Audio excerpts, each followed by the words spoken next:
Welcome, and thank you for joining us this afternoon. My name's Jason Steinvadel, and I'll be joined today in this presentation by Bryce Logan. Bryce, do you want to speak up? You should be able to come front and center. Hi, everyone. Thanks very much for your time today and joining us on this call. Okay. Um, I head up the National Industry PhD program delivery on behalf of the Federal Government's Department of Education. I work for Campus Plus, the delivery partner. Bryce is the director of the program for the Department of Education, so he's my boss. He'll be talking about some parts of the program today, and we really appreciate having him on board. Um, we've got the rest of the delivery team online as well, so I'll thank Anna, David, and Andrew who are out there somewhere amongst the faces. They'll be monitoring the chat and responding to questions in real time as much as they can. So if you have questions as we're going along, please put them in the chat. Um, the team will be monitoring them and responding as they come up. At the end of the session, if there are any remaining questions or unanswered questions, Holly will be moderating and we'll respond to them over the. I'll answer them as best as I can. So the session is recorded, and without further ado, I will move on to the next slide. So, in the spirit of reconciliation, we acknowledge the traditional custodians of country throughout Australia and their connections to land, sea, and community. We pay our respects to their elders, past and present, and extend that respect to all Aboriginal and Torres Strait Islander peoples here today. In today's webinar, we're going to give um, a little bit of some insight into the program and how it sits within the commercialisation ecosystem that the federal government is driving. We'll hopefully answer the questions why you would want to engage with the National Industry PhD program. We'll go through the program's objectives and overview.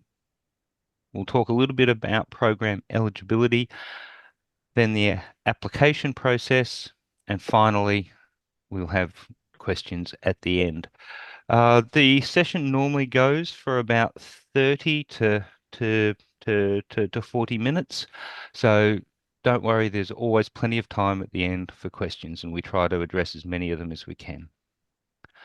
And I just saw one pop up. Yes, copies of the slides will be shared along with the recording. All right, Bryce, over to you. Boy, thanks, Jason. And I'd like to acknowledge, even though you did say that technically I'm your boss, I think we work much better as partners in delivering this program along with you and the team. So please, no hierarchy. Um, Again, thank you all for joining us today on this webinar.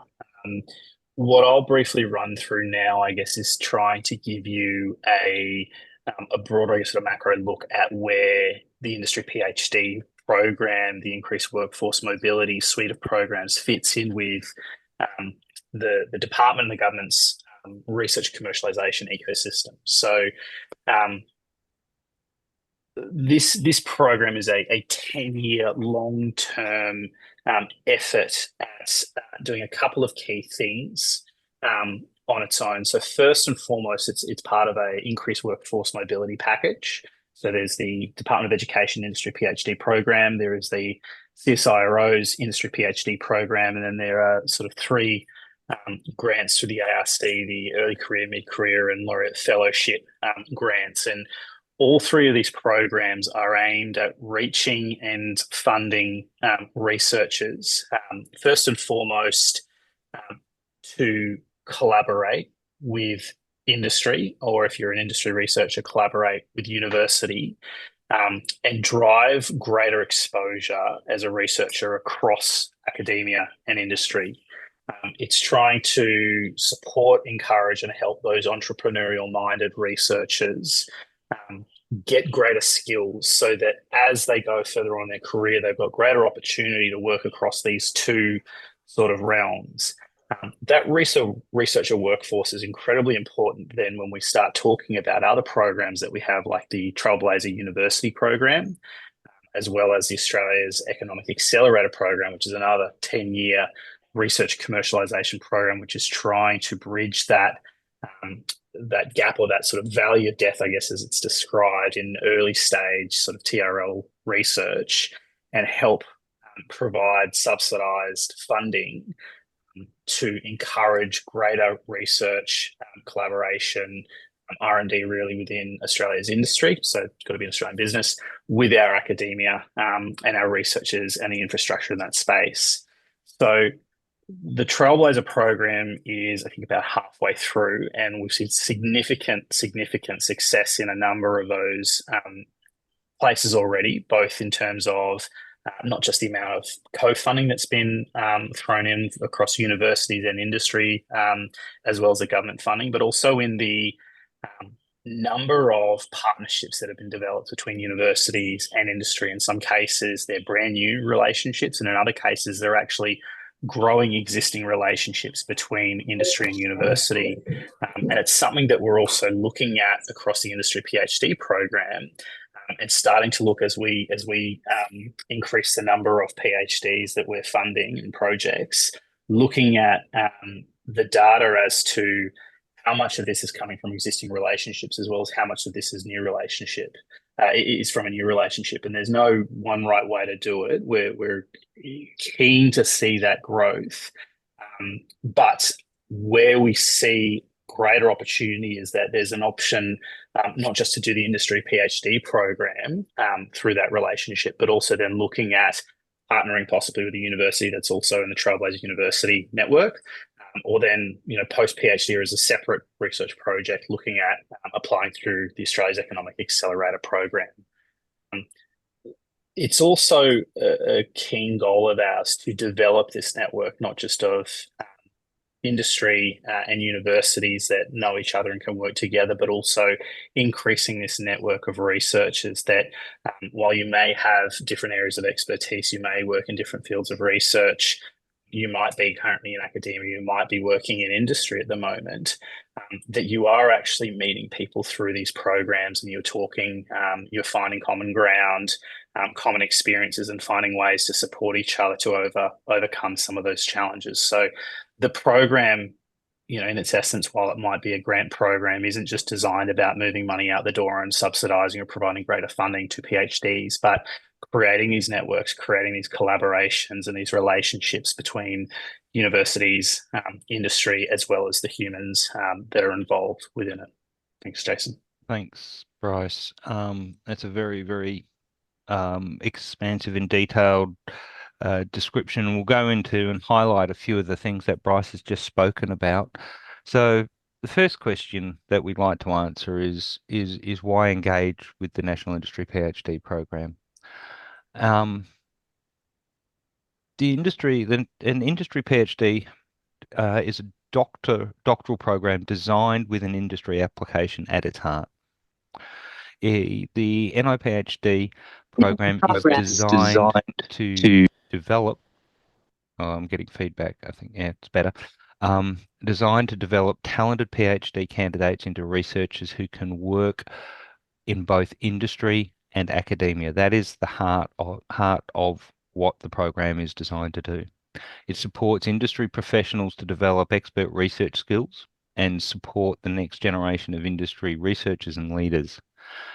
It will contribute to and strengthen the industry-focused innovation and development through greater collaboration between industry and universities. And it supports PhD research projects co-designed between universities and industries that are aligned with Australian government priorities. The program has potential to benefit all parties, all participants. From the university standpoint, I'm not necessarily going to read all of the dot points. You can do that for yourself. But one of the key things here is the program is to both support um, and enhance impact and engagement metrics. It aims to improve industry links. From an academic standpoint, um, one of the big takeaways from the projects that have been undertaken so far is real world impact from the publications. From an industry standpoint, we look to a potential pipeline of talent, particularly when you're looking at the industry linked stream. It can also lead to potential new knowledge, patents, licenses, which could flow on to new market opportunities. And from a student career development, um, the experience, the unique experience, I should say, of being able to work across both university and the industry environments and be comfortable in both of them. So it's been laid out from its very inception to support the student in both of those realms, shall we say. The program's objectives and overviews. So the program has two streams, which are the industry linked and the industry researcher. The industry linked supports a university-based student, for want of a better word, to undertake a project that's been co-designed with an industry partner. That student will be embedded for up to 50% of their time with the industry partner, and will have the opportunity to partake in a training and networking programs. The industry researcher stream is the stream where the PhD candidate is an employee of the industry partner. Again, they partake in a project that has been designed or co-designed, I should say, between the university and the industry partner, and they are to retain their employment status, salary, and benefits for the course of undertaking the program, undertaking their PhD. There is also a requirement along this time to have that candidate embedded in both their workplace setting, the industry partner, and the university or the academic setting.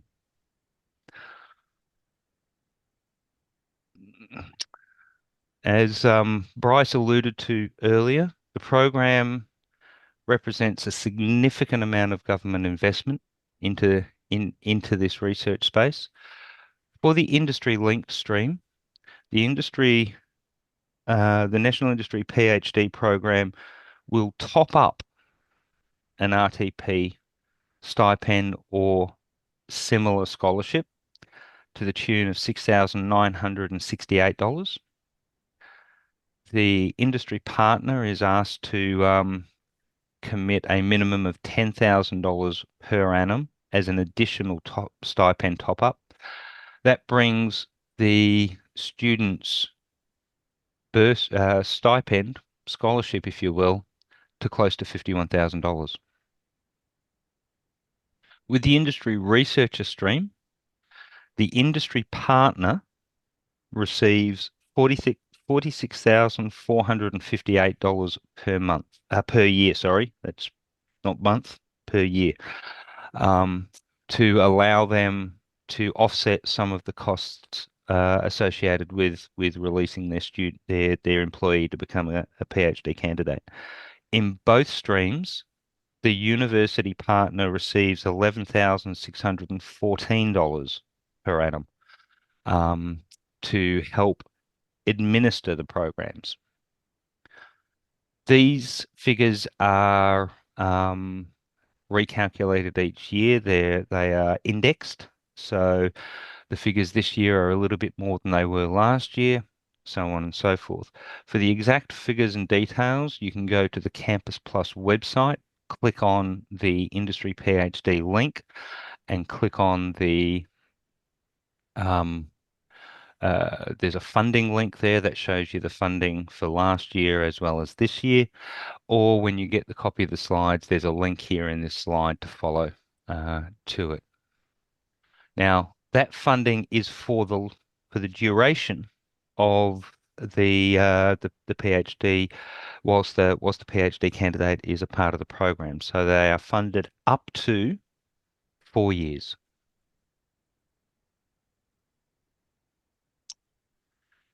Now, every project participant has the opportunity to participate in training, networking, and showcase events. So in 2024, we ran 4 of them. There was one in Perth, one in Sydney, one in Brisbane, and one in Melbourne. In 2025, there will be an event. There will be those 4 events again, plus an event most likely in South Australia somewhere. So the idea of these events is to provide an opportunity for in-person networking. They'll provide skills development workshops, online modules, forums to connect with other industry researchers, both within the program and beyond it. And it's critical to know that we bring other industry researchers based programs into the mix for the networking event, so that you can start to connect with people far beyond the realms of the program. These opportunities are designed to augment the training and coursework that is already provided within the universities. So all universities provide some additional training that travels alongside the journey of a PhD. This opportunity goes beyond that and focuses on 4 key areas of leadership, commercial acumen, research knowledge and technical expertise, managing relationships, communicating, and influencing. Now, Bryce spoke a little bit earlier about the key of creating enduring networks. Bryce, did you want to step in and say anything further? Yeah, thanks, Jason. I think hopefully this not just what Jason has said, but certainly this slide really pushes home the point of this program, that it isn't just about providing additional funding. This is trying to develop PhD, candidates and successful projects where coming out the other end, it isn't an isolating experience of you just doing your own thing. We do host these workshops. We do ensure that not just at these workshops, but afterwards, you get a chance to mingle with not just the attendees, but we link up with the CSIRO Industry PhD program as well, and invite a number of basically extend the invite to their PhD candidates. We host these at universities, again, trying to encourage these hubs and these networks to be built, at a domestic, at a granular level, so that coming out the other end, you're not just better researchers. You actually do have a broader suite, a stronger set of skills. As Jason's got listed here, around leadership, around commercial acumen.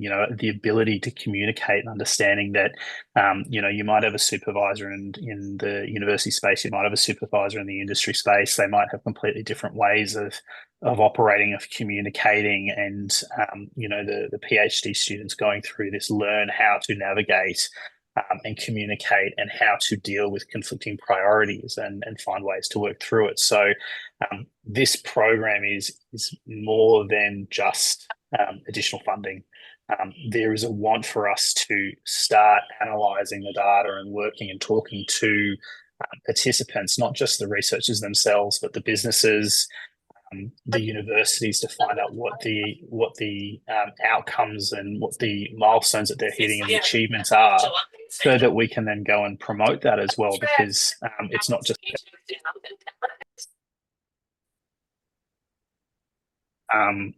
just about another funding round, we actually want to track and trace, each project through its, 4 to, if it's part time, I think it's up to sort of 8 year part time project, and follow it through and find out where we are getting these wins and successes, and where, if we need to, augment the program a bit to ensure that we are providing a positive experience and a great outcome. Because this is really about promoting um, not just, I guess, the projects themselves, but what happens at the end and the following 4 years, the following 10 years, and seeing how this project or this program, sorry, actually influences our research workforce. And it'll be looking at our program, it'll be looking at CSIRO's program, it'll be looking at the ARC early, mid, and laureate fellowships as to how these are actually influencing Australia's research workforce over the long term, how they work and what influence they have over, say, R&D spend, or the opportunity for R&D in Australia. Thank you, Bryce. Thanks, Jason. Okay. We are about to open round 5, which means we've had 4 successful rounds run through the program already. This is the 3rd full year of the program running. Applications for round 5 open on February the 3rd. They'll be open for 6 weeks and will close on the 14th of March. The awardees will be notified during June, and projects that have been awarded in round 5 are eligible to commence from the second half of 2025. So that is from the 1st of July, they can begin commencing, and you have a 12-month window in which to commence your program. So round 5 has 70 awards available, 35 industry-linked awards and 35 industry researcher awards. Round 4, which closed last year and are now eligible to commence. There were 33 industry awards, industry-linked awards awarded, and 35 industry researcher awards. Round 3, you can see there 22 and 26. We've got in excess of 150 awards that are currently under management and going very, very well. So to that, we have we periodically will interview and create case studies and stories for some of our for some of the award participants, the projects that are underway. I'll just share a couple with you now. So a very interesting project from round 1 is the establishing of equity for First Nations people in energy transition. It is a successful partnership between Hanroy, which is a part of the, I think it's a part of the the Reinhardt Group from memory, and the University of Western Australia. So the researcher in question, the PhD candidate, Erin, is researching cultural heritage protections in Australia, Canada, and US mining. And it has been, so far been a very, very well received program, both in the communities that it's working and also within the within the mining sector. So it shows the diversity. This one's a nice one because it shows the diversity of the sort of projects. So this is one about culture. This is one about heritage, and it comes across and it links into to one of the biggest industries in Australia. The Endangered Microbats project is a project between Theseum and Macquarie University, where they're studying the breeding habitats of the endangered large-eared pied bat. The research is designed, or the research is looking into how these habitats can be best identified and managed early. This, obviously has potentially great savings for the industry partners and beyond, to ensure that they stay well inside the conservation regulations for the New South Wales government in particular. Again, this is a project that's um, very heavily supported by the industry partner and has been making some great grounds. To that, project program eligibility. So sorry about the table, but it's probably the best way to show it. And the idea here is to really showcase that the eligibility for this program is very, very wide. Candidates can be either domestic or international for either stream, so both industry linked and industry researcher. Candidates must meet the university requirements for enrolment in a PhD program. It is the university who decides whether a candidate is fit and capable of undertaking a PhD. We do not make that determination. The universities do. The candidate must meet the embedment requirements. So that is that there must be clear documented agreement between both the industry and the university partner as to the amount of embedment that is agreed to for the candidate to spend time within the industry partner and within the university setting. As I said before, that's up to 50%. The candidate must be able to be awarded an RTP scholarships and or fees offset, depending on whether it's industry linked or industry researcher or equivalent. So if there's ever any question about the scholarship that's being offered, whether it's eligible for this program, have a look at the requirements and rules around the RTP stipend. So rules around the RTP stipend, if it matches up with that, then it's eligible. You can't have done a PhD before. So this must be the first PhD the candidate is undertaking. The candidate must commence within 12 months of the program award start date for the relevant round. Or if the candidate has commenced not more than 12 months before the program application closing date for the relevant round. So that means that an award can be granted without a student. The parties involved have a 12-month period to recruit and onboard a student that meets all of the eligibility requirements to commence the program within 12 months of the award being granted. And those dates differ slightly from round to round because they are reliant on the round's opening, closing, and awarding dates. If Can I you have just, a sorry, candidate, so yep, Jason, can I just jump in and just point out that if a project doesn't start within that 12-month period, and it doesn't go ahead, that money is then reinvested in the program, and we look to reinvest that by awarding possibly potentially increased round figures. So we've got a certain number of projects that we'll award across the industry linked and industry research each round, and if projects don't go ahead, we'll take that money and put it into usually the next round. So the money is reinvested, but there is that risk that you do lose that funding. yeah. Thank you for making that point, Bryce. Now, if you have a candidate already who has already commenced their PhD in the project and the project gets awarded, they are still eligible to partake in the program if they are within 12 months. So they cannot have been studying it for more than a year before the closing date of the round. So for clarity, round 5 closes on the 14th of March 2025.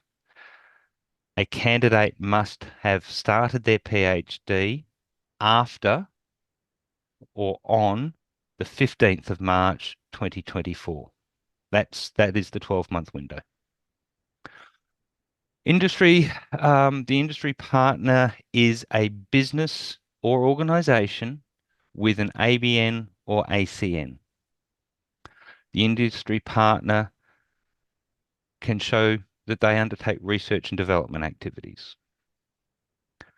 The candidate maintains their employment with the industry partner with full salary and benefits for an industry researcher stream candidate.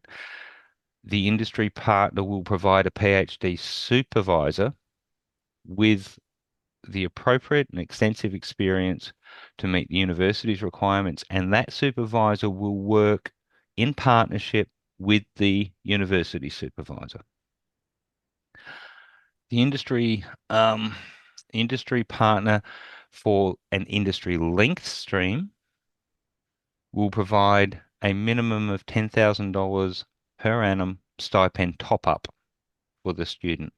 And finally, the industry partner is a body corporate for the industry linked stream. Now, on that last note, the industry researcher stream industry partner must be a body corporate. Now, both federal and state governments have definitions for body corporates, which can be found through various websites. ASICS is a good one to start with. This requirement does not automatically rule out government agencies. Some government agencies are, in their own right, body corporates. They've been set up that way. They have an ABN, ACN, body corporate. They employ people under that auspice. They would be eligible. Make sure that you check the appropriate jurisdiction's legislation for the body corporate information. It's related to where you are, where the project's taking place. It is up to the university to do the due diligence to ensure that the industry partner is a body corporate.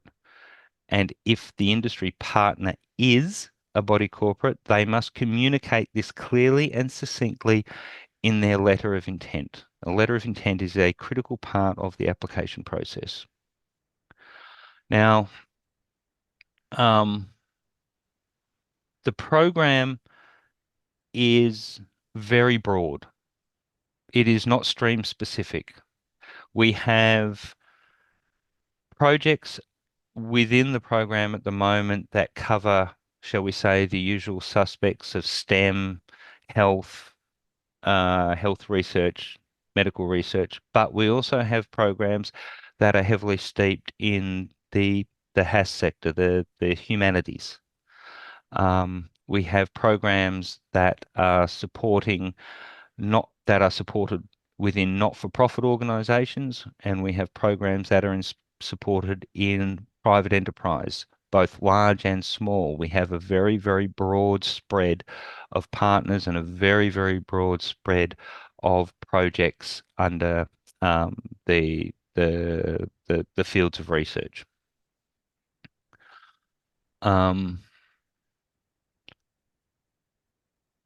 If you have any questions or if you are at all unsure, talk it through with your participating university or reach out to Campus Plus. We will endeavour to point you in the right direction. We cannot make the determination as to whether an industry partner's body corporate status is correct or not. We do not make that determination. The people involved must make the determination because it is, as I said, it's stated in a letter of intent clearly and succinctly from the body corporate.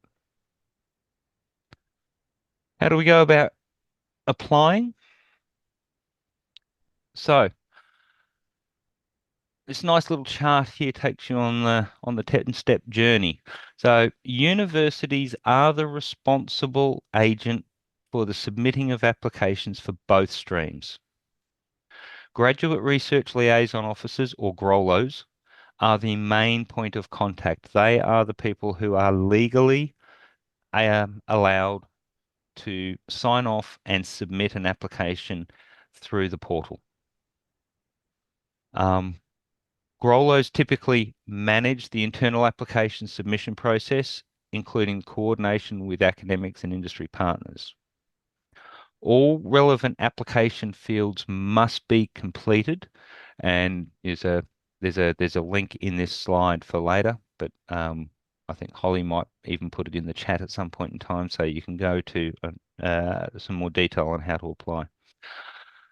All final applications must be submitted through the NIPHD grant management systems. That platform is managed by the Grollos. They have access to it. They will seek information from you and they will feed it into the system. Campus Plus conducts internal eligibility checks for each application. So once an application is submitted, before it is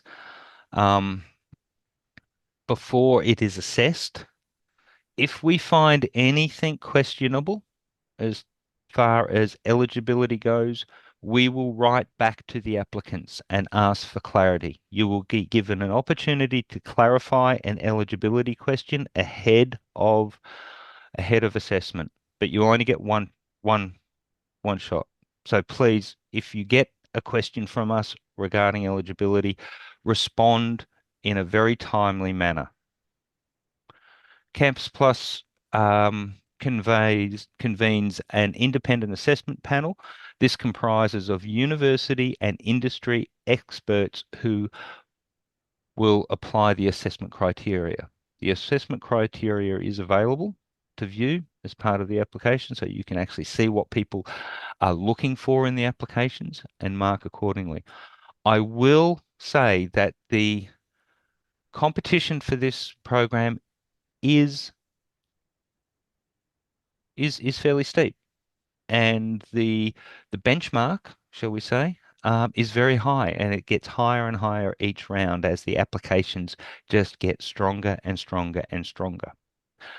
Campus Plus provides funding recommendations for the Department of Education's approval. So we supply Bryce and his team an assessed list with our recommendations ranked on score and merit. That is how we provide it to the department.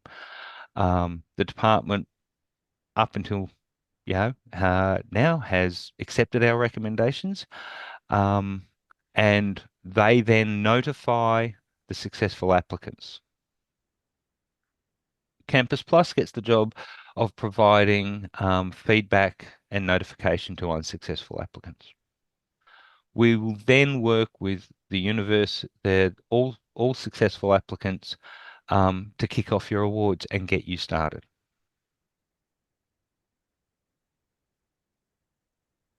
And that brings us to the end of the presentation. The last slide just has our website and how to get in contact with us. There are two email addresses, industryphd@campusplus.com.au and industryphd@education.gov.au. Both email addresses are constantly monitored and you will get a response.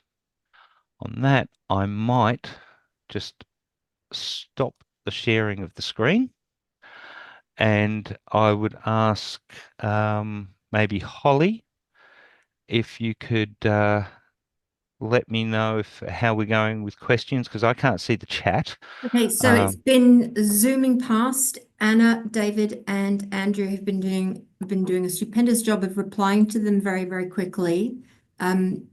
I think, do you want to answer some questions yourself, or just continue? If there's anything that hasn't been answered, we've got time to do Q&A. If people want to have Q&A or ask a specific question, I'm even willing to. I think I see your hand up somewhere. Yes, Naraton, I'm going to ask you to unmute and ask Jason. So just before you're doing that, if there are any Grollos, graduate research liaison officers, that want to put in their research office email address for people to contact them. Please pop that in the chat. Go ahead, Narraton. Okay, thank you. Thanks, very nice presentation. So, for example, if 2-3 students want to, if I want for 2-3 students, so I have to apply for one application or 2-3 applications all together, a single application. Okay, each student will be undertaking a specific project. So if you've got 2 students, that's 2 applications. Okay. They can be identified as being linked together, but you must be aware that each application is assessed independently. We do have some awards that are currently up and running that have successfully gotten through with multiple students, but again, they were all individual applications. They were clearly linked and identified why this particular overarching project, shall we say, the umbrella project, needs 1, 2, or 3 sub-projects, which then have individual students attached to them to run in parallel to get to the outcome. So that must come across very, very clearly and succinctly in the application.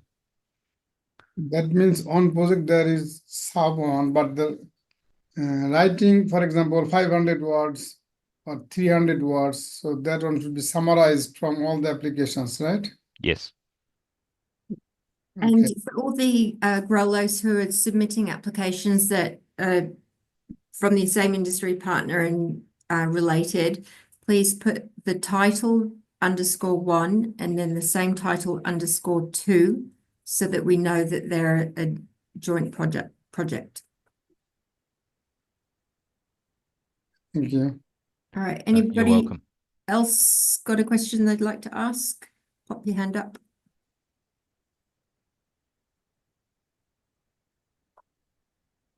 Thank you to the growlers putting in their email addresses. So anybody, any potential candidates who need to ask a question, we've got the Graduate Research Office email addresses in there.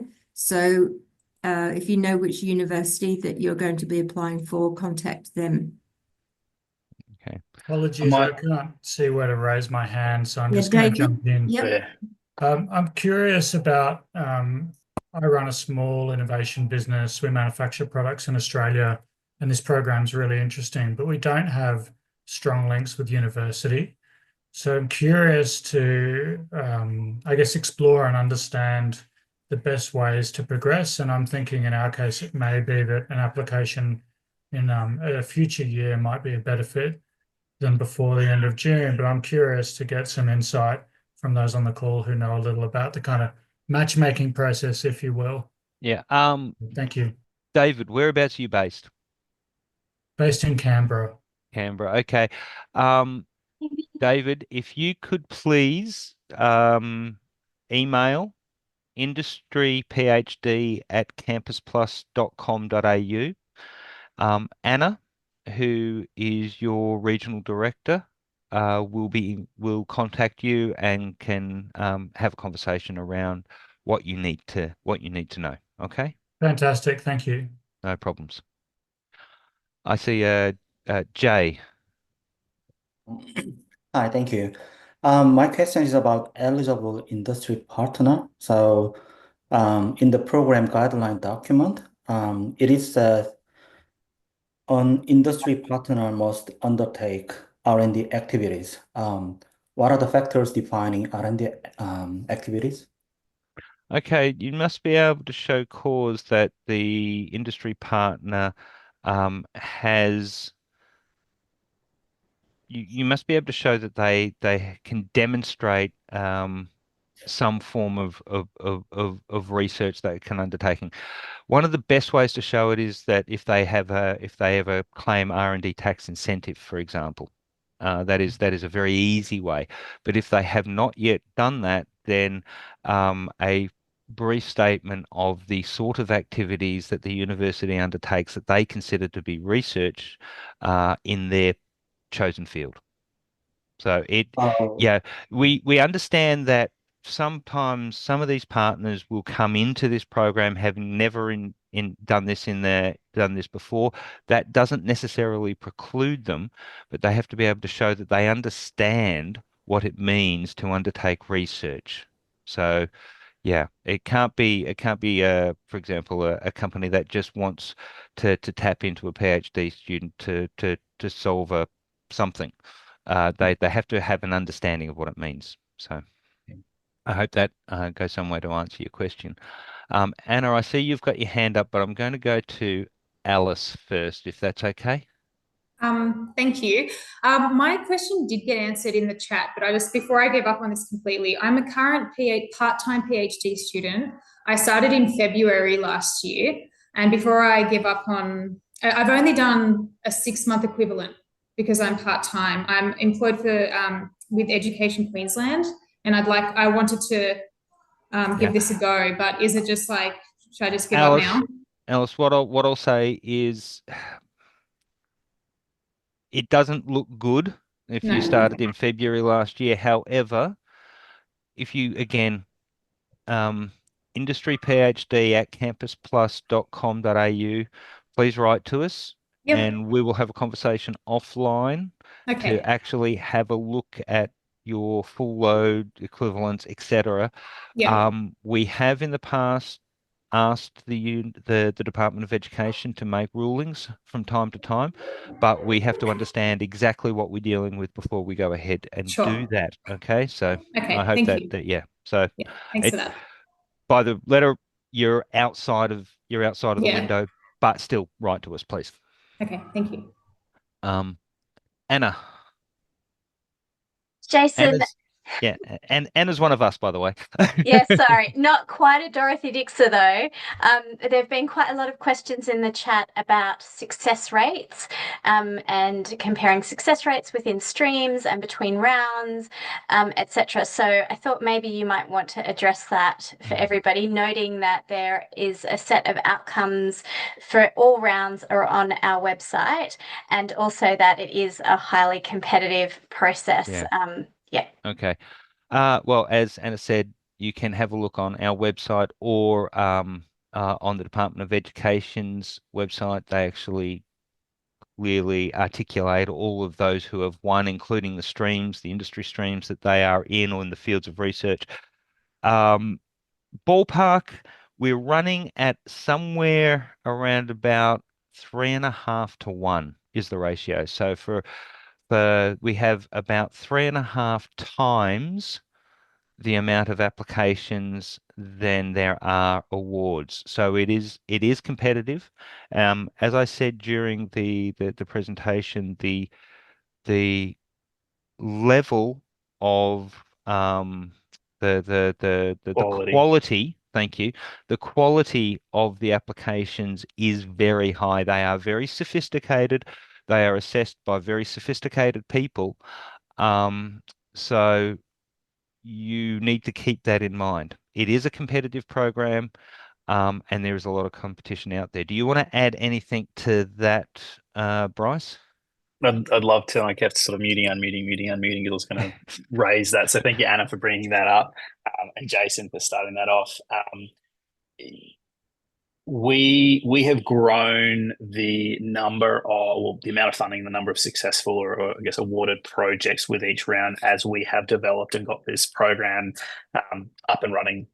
And as Jason has identified, we're sort of sitting and there's been a fairly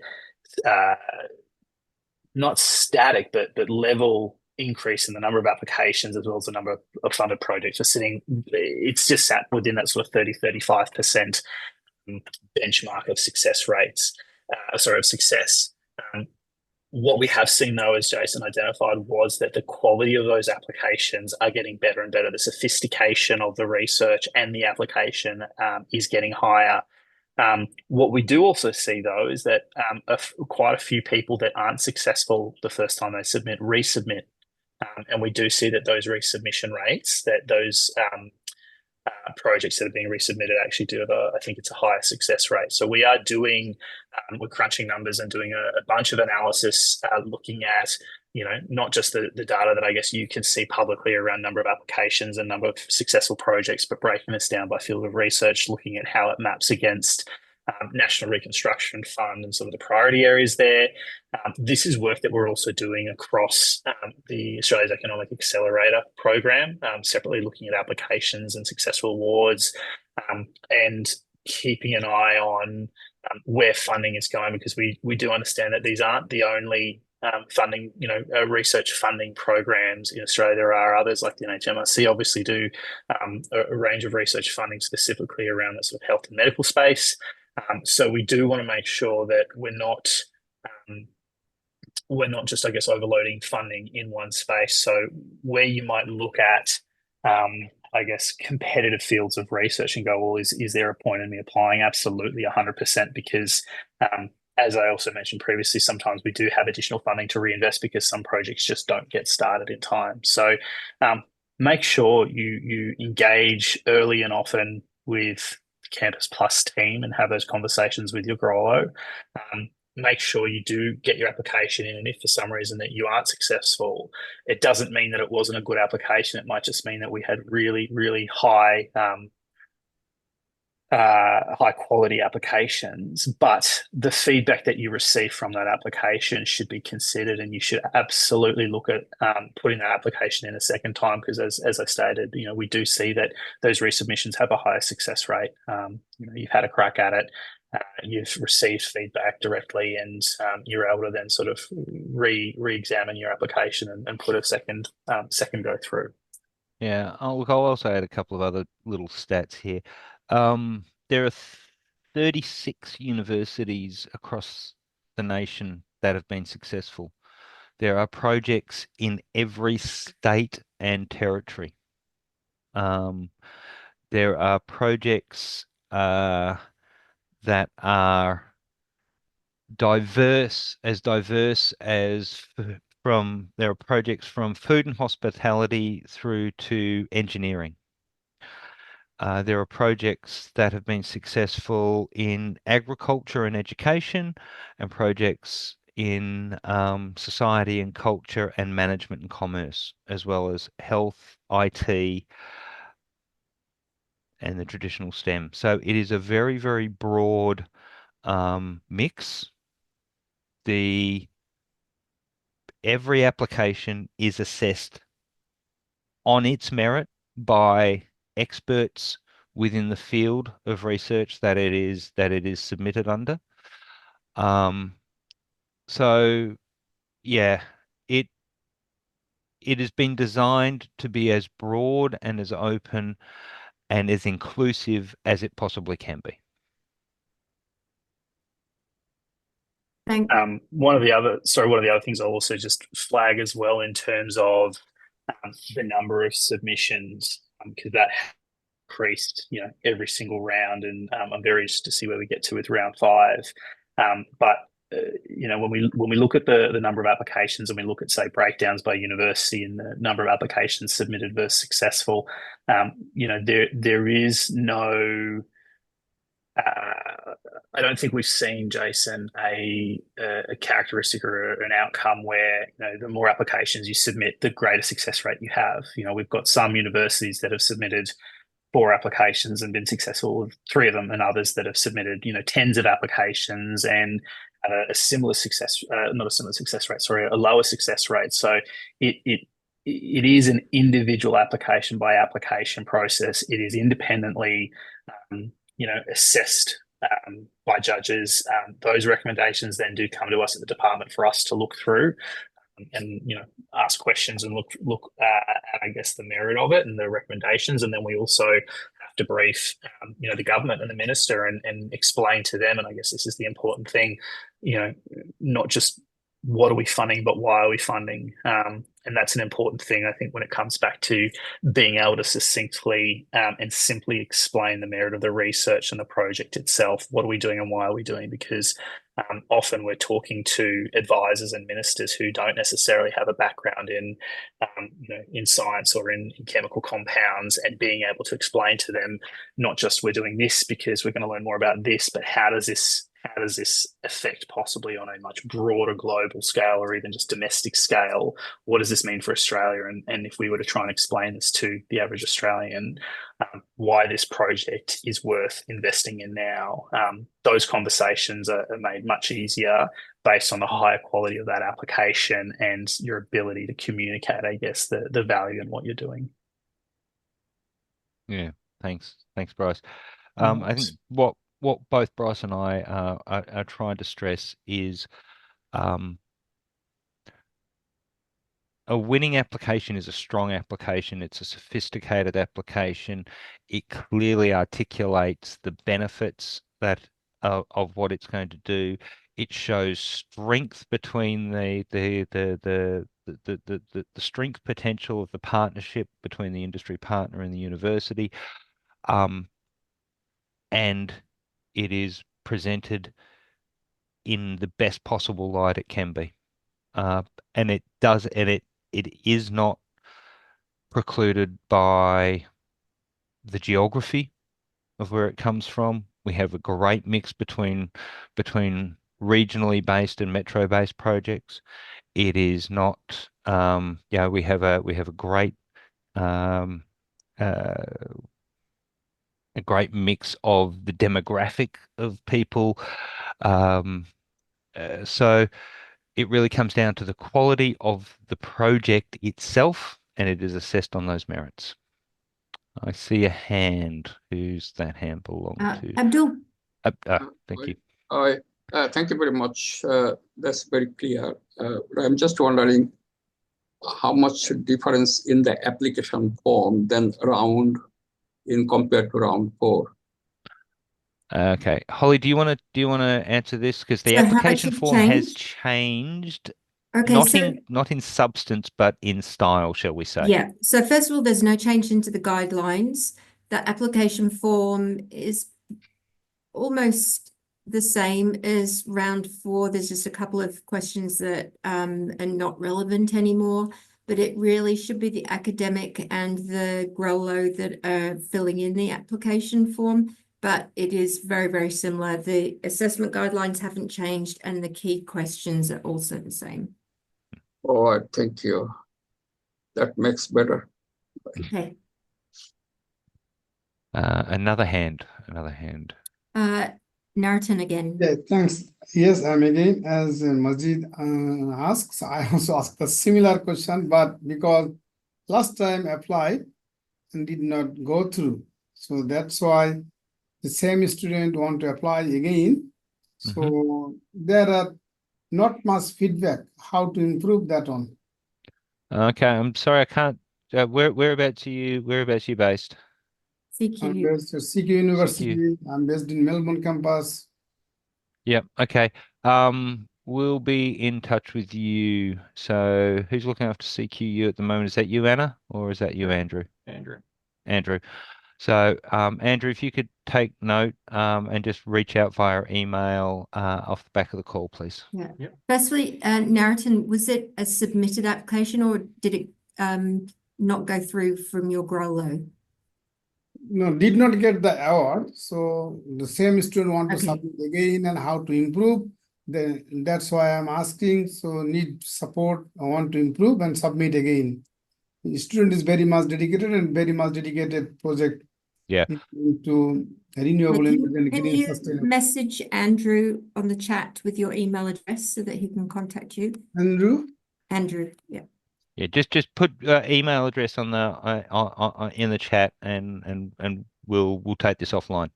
Okay. Stephen has a hand up. Thank you. G'day, Stephen Moder from NIA. So I got handed this from Peter Schubel from UniSQ. So really grateful for that as an industry. we're looking towards PhD students who are already, well, they're not PhD students, they're employees here, and maybe expand into getting PhDs in the future. A couple of things. Fantastic webinar. Thank you very much. Didn't know about this, so I don't know. Having 6 weeks-ish to make a submission is going to be really hard for us. We've got to find a university, find a project, all that kind of stuff. So, is there a number 6 going to happen next year? Definitely. Yep. There is definitely. Okay. Yeah, Well, round 6 will Yeah. be in the second half This of the year. So this program, I think Bryce mentioned, this program has a 10-year horizon. So we're 2 years down. This is the 3rd year. There are 2 rounds every year. One commences at the start of the year. So in this case, February. The second round each year commences, let's say somewhere around July. Both times they're open for 6 weeks, so it's a rolling program. There'll be two rounds next year. There'll be 2 rounds the year after that, so on and so forth. So, if you don't believe you are ready, Stephen, at this point in time to make a submission, you have future opportunities. But if you are having trouble linking with a university or in any way, shape, or form, please, industryphd@campusplus.com.au. Drop us a line. One of the team will be in touch, and they can help guide you. that's excellent. Yeah, I didn't realise it was the second. I thought we'd have to wait for another 12 months. Yeah, no, twice a year, mate. All right, very good. Yeah, no, but obviously we've got a lot of internal stuff to work out. How it's all going to work. Is it a large corporation? So Yeah. all right, thanks very much. You're welcome. All right, we are. How are we doing for questions, guys? There's lots coming in. Did anybody want to put the hand up and ask Jason? I think we've got about anything 10 hasn't been minutes answered. left of the 10 minutes left of the session. Is that correct, Holly? Yeah. Yeah, so we'll try to get through as many questions as we can. If we don't answer them either on the call like this, or we don't get to down in the chat and respond in the chat, we will respond to everything. So Yeah, yeah, and everybody will who registered will send them the slides and a link to the recording this afternoon. now, does anybody want to put their hand up and come to the mic?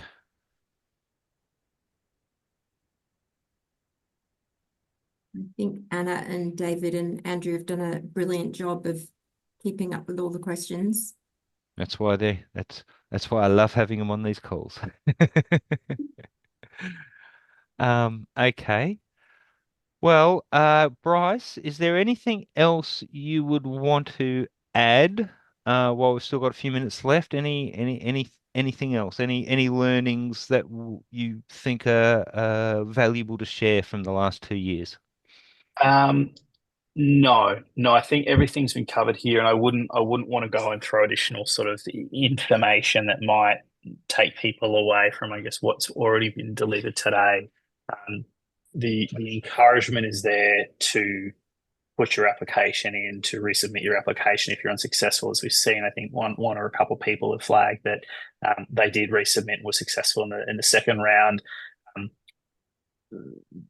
As Jason just identified, again, this is a 10-year horizon. This is a long-term, approach to making significant change within our researcher workforce, and the opportunity there for workforce mobility by having greater skills and experiences for our researchers, and that this is just a piece of a broader puzzle or a broader bit of work that we are doing across the research commercialization ecosystem, in which we are working not just across other Department of Education programs like Trailblazer Universities and the AEA, with CSIRO and their industry PhD, with the ARC fellowships, but work that we're doing with Department of Industry, work we're doing with IP Australia. We're in the process of finalising a review into the higher education research commercialisation intellectual property framework that was developed by the Department of Education, and that's a sort of interagency piece of work done between ourselves, IP Australia, and industry as well. So there is a broad network across government working together to increase, I guess, not just the workforce, but the opportunity, the appetite within industry for research and development, for that evolution, and creating opportunities there across academia and industry, because these changes will go towards creating a more diverse workforce across the board. It'll create a more diverse economy for Australia, and each project has a role to play in being able to support that wider ecosystem, and supporting, I guess, Australia and those flow-on effects. We know that looking at workforce mobility will take some time, that a PhD done in 4 years isn't instantly going to have someone sort of zipping back and forth across academia and industry, but we will be following this, and we are looking at sort of shorter term goals to identify where we are seeing success within this program, be that from new industry partnerships between universities and business, whether that's greater numbers of returning industry or growth in existing partnerships. These are the kind of things that we're looking for to demonstrate the success of this program, as well as this greater, I guess, research commercialization agenda that we are working on across government. Once again, thank everybody for taking the time out of your busy days. These sessions are important. They allow us to get a lot of information across to a lot of people, and make a connection. I want to thank Holly, who is the cornerstone for making all of these things happen, an absolute gem and a master of ceremonies. David, Andrew, and Anna, who have been in the background, they are the team on the ground. Some of you will know them, some of you will not have met them yet, but I hope you get to meet them in the coming little while. I want to thank Bryce for taking the time out of his day to attend. It is always critical when we do these to have the representatives from the department, the people who are providing the funding, the people who are providing the framework that makes this possible. It is important to hear from them and see them. And I hope you get the sense that Bryce is here to make this continue to make this program incredibly successful, and for it to continue to grow. Although I don't think they're on the call, Bryce's team are also a fantastic group of hardworking individuals. So applications open on 3rd of February. They will be open 6 weeks. Applications close, I think, 11:59 p.m. on the 14th of March. Eastern Standard Time. Yep. Eastern Daylight Time. My time. Sorry, Aggie.